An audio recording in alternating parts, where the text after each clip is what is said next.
Hi guys, update tayo sa ginawa nating lithium iron phosphate or Life PO4 na battery ni EMC Golf 2.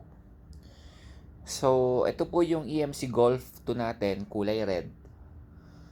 And naikabit natin yung battery noong April 2. Yan po yung itsura niya. Bali, prismatic po yan na 20 pieces na naka-series connection. So, ang total voltage niyan na nominal is 64 volts. Kasi ang bawat isa niyan ay 3.2 volts nominal. So, 50 amp hour ang capacity po niyan. Tapos, ito naman yung BMS natin. JK BMS, which is smart, na merong built-in na 0.6 active balancing. So, other than that, wala na tayong kinabit na active balancer. Kasi yung karaniwan na kinakabit, which is yung capacitor type, is nasa 5 amps ang transfer rate niya. Ito, 0.6 lang.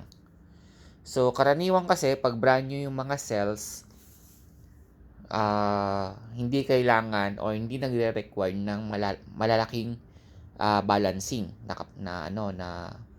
na transfer rate. Although merong lumabas nito na 2 amps na balancing, kaso nga lang medyo mas mahal. Mas okay sana yon.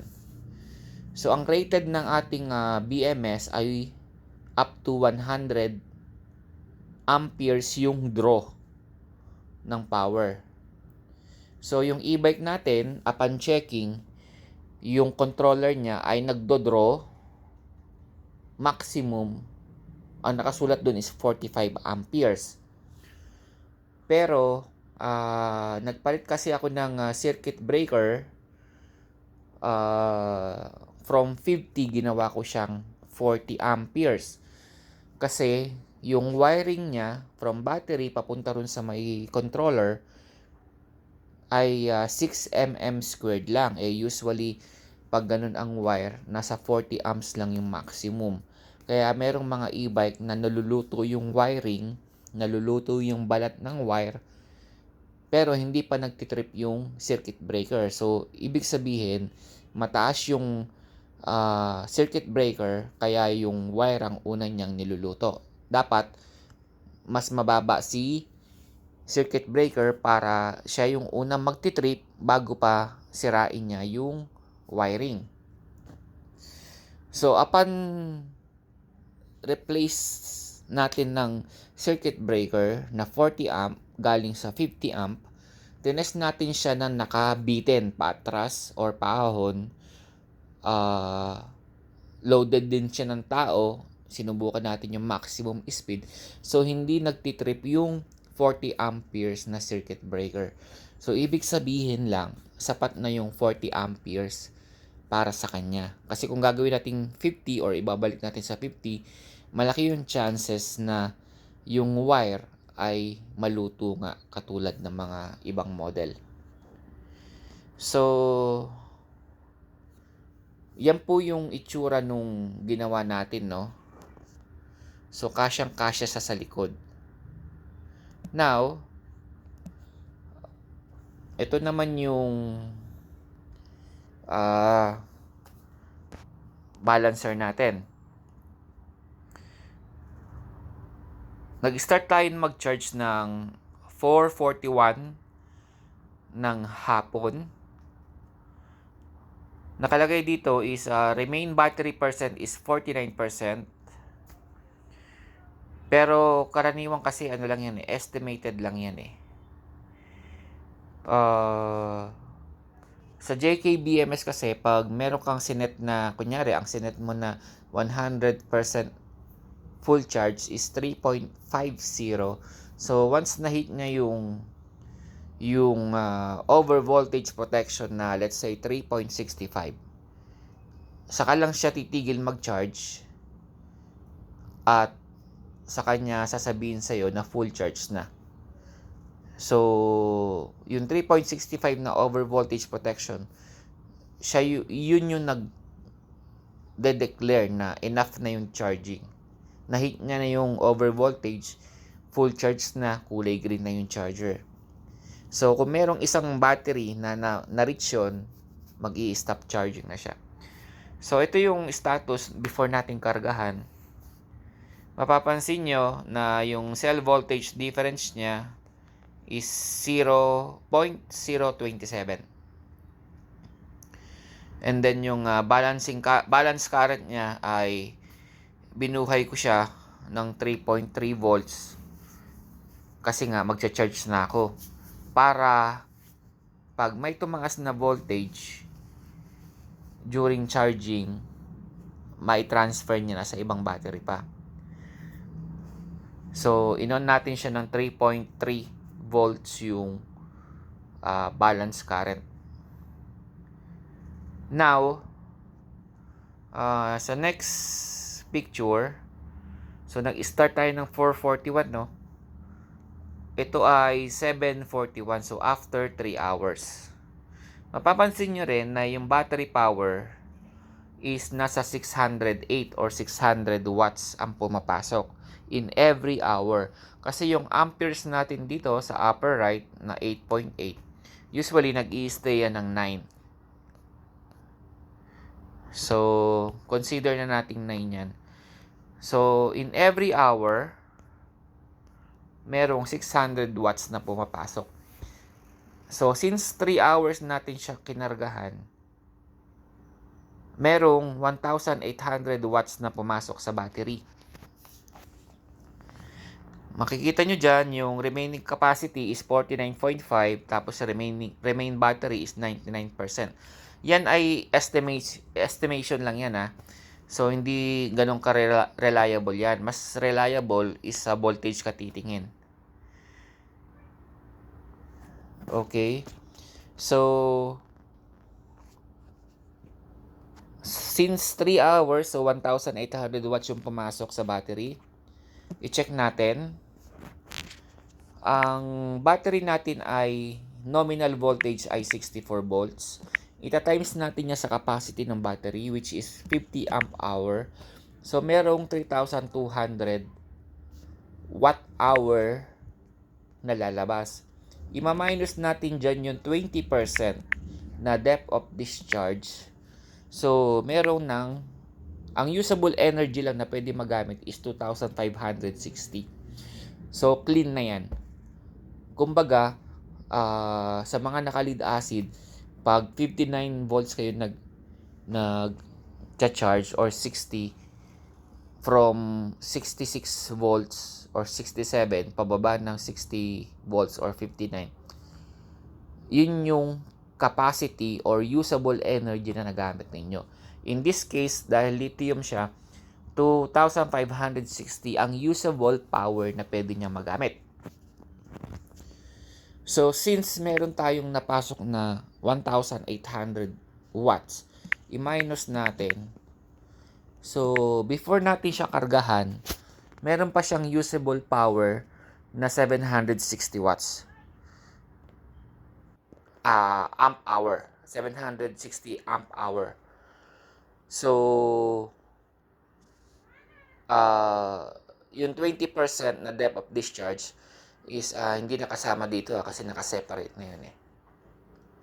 So, kung fully drain natin to, dahil nga in every hour, 600 ang napapasok natin na power, at 3 oras yung ginamit natin, gagamitin natin yung lahat tong 760 na natitira. Around 4 hours to 4.5, o sabihin mo ng 4 to 5 hours ang charging niya para ma-full charge. So, tandaan natin, no, na 2,560 ang usable power pag naka-lithium. I-check naman natin, compare natin sa lead acid. Ang nominal voltage ng lead acid ay 60 volts. Ita-times natin sa 45 amp hour na capacity ng lead acid. Ang lumabas ay 2,700. Now, ima-minus pa natin yung 50% depth of discharge. Kasi pag lead acid, 50%, pag lithium, 20%. So, less natin yung 50%, ang usable power lang nyo sa lead acid ay 1,350. So, from 67 volts or 66 volts down to 59 volts or 60 volts, yan lang ang usable energy nyo na magagamit. 1,350. Compare sa 2,560 na lithium, so halos doble. So, 2,560 minus 1,370 ba yun? Tama ba? 60 times 45, 27 divided by 2, 1,350. 2,560 minus 1,350. So, 1,210 watt hour ang difference nila. So, ganun kalaki, halos doble, yung lithium na 50 amp hour compare sa lead acid na 45 amp hour. So, imagine that, mas dodoble, almost doble yung travel nyo. Ang mararating nyo pag naka-lithium. So, ito namang isa is 748. Kung i-compare natin sa 741, kung saan eksakto siya nag 3 hours, yung cell voltage difference niya sa upper right is 0.023 ang difference.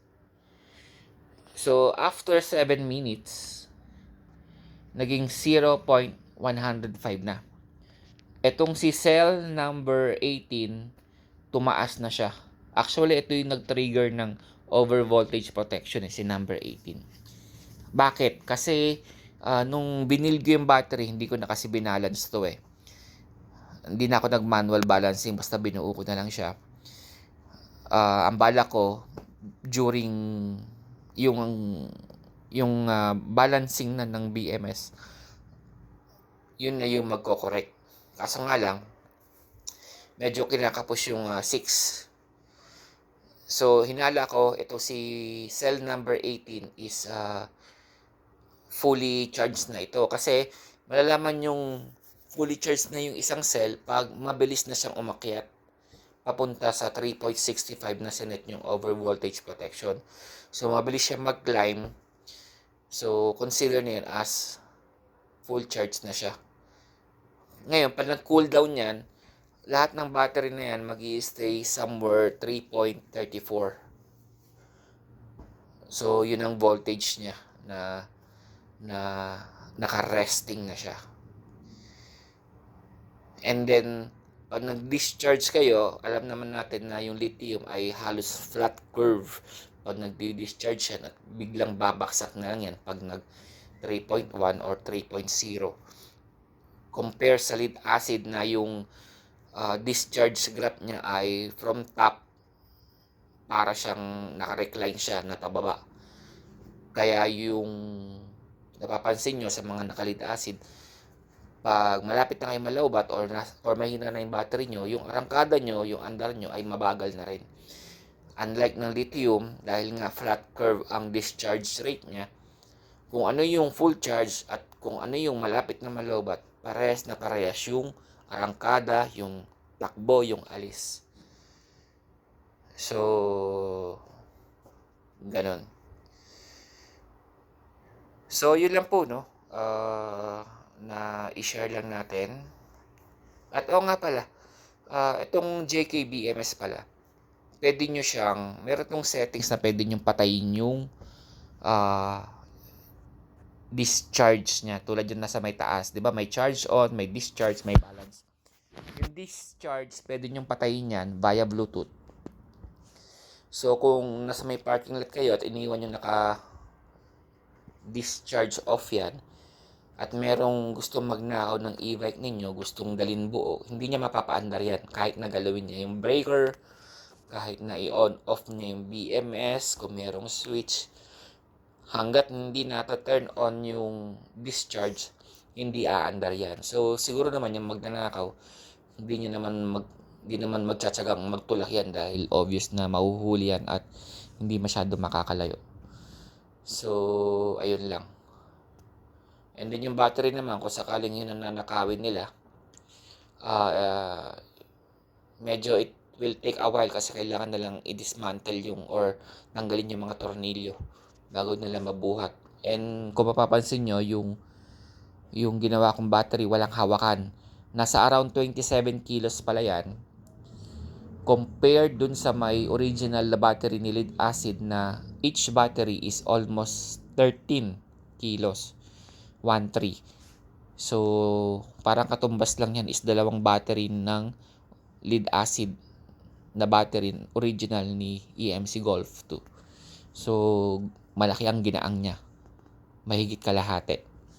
So, walang hawakan yan. So, medyo mahihirapan ng kukuha niyan kung paano niya hahatakin or bubuhatin. So, ayun. Yan lang muna for a while. So, yan po yung battery natin. Ride safe sa inyo lahat. Thank you po.